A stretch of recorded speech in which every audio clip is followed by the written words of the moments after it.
siyaasiinta iyo madaxda ayaa laga codsaday inaysan shacabka isku dirin xilliyada doorashooyinka fidmadan hal day dadka isku dirahayo wallahi namimeed janna ma galo culimadu waa fadhiyaan war ilmaada reeyaalow dadka yaa la isku dirin dadka beenanaas ha loogu shaqeeyo ha la isku soo jiido war hebel waa walaalka dhanka kale siyaasiinta ayaa loogu baaqay in meelaha quraan akhriska iyo la bariga lagu sameeyo aysan ku kaambeyn garayn siyaasadda iyo diinka way isdhex galeen diinka waxaa fiican in diinka loo daayo oo siyaasadda banaanka lagu balansado oo qarashkeeda lala baxo wixii haddaad hadasho qof baa la duri qof haddii la durana diinkii baa la duray marka diinka waxaa laga dambaysiinaya kale ahaa siyaasadda aad bay iskaga fiicnaan lahayd in la daayo iyahow bariyo dulduluc meel ma wada galaan ilaahay in la bariyo yuu nagu amray waan baryahaynaa diinkan alla bari baa loo dhigtay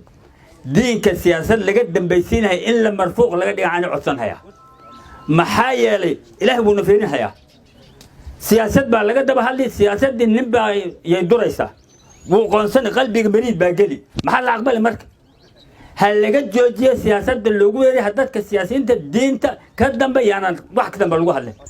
wakiilka wardka Lamagalaay oo ka hadlaya goob quraan akhris oo isagu budiga ka ahaa ayaa codsaday in goobaha noocan aan siyaasadda looga hadlin siyaasiyiintana lagu marti qaadin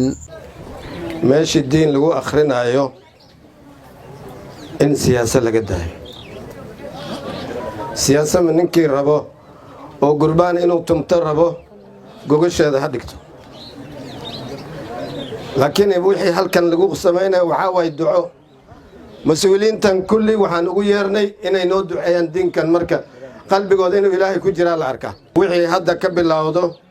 mar dambe haddaan diin u yeeranayno wax siyaasi ah yaan dhaxgelin hadda arintan waxay ka imaatay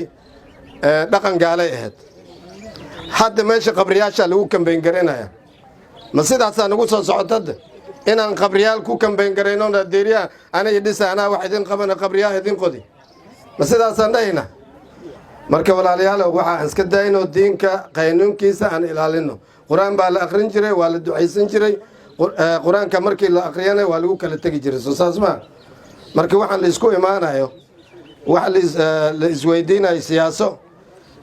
أنا واحد نوارك قالت mid ka mid ah siyaasiintii goobta joogay ayaa ku kaftamay maahmaahadii ahayd gacan waxqaad ka baratay gumudka dhaqdhaqaaqa taasoo ula jeeday siyaasiyiinta si kastoo hadalkooda loo dhibsada inaysan dayn karin ka hadalka siyaasadda waxaana arrinkaas isla goobtii markhaati ku furay wakiilka Lamagalaay Diriye Cabdi Barre oo khudbadiisii hore ku bilaabay in aan halkan lagu kaambeyn gareyn balse intuu ishilmaamay codsaday in markale la doorto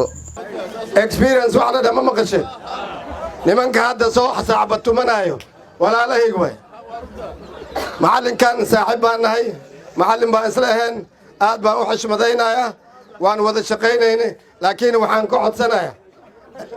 MB u soo istaaga sanadka kale laakiin hadda marka waxaan rabaa macallinka in la sagootiyo reer warsamo soo diyaar umatiin gacanta taaga si kastaba ha ahaatee siyaasiyiinta ayaa goobaha aroosyada iyo quraan akhriska ku soo gudbiya damacooda siyaasadeed waxayna noqotay fursad ay ku gudbiyaan fariimo aysan qarash iyo wareeg badan ku bixin maxamed baaruud xuseen warbaahinta Star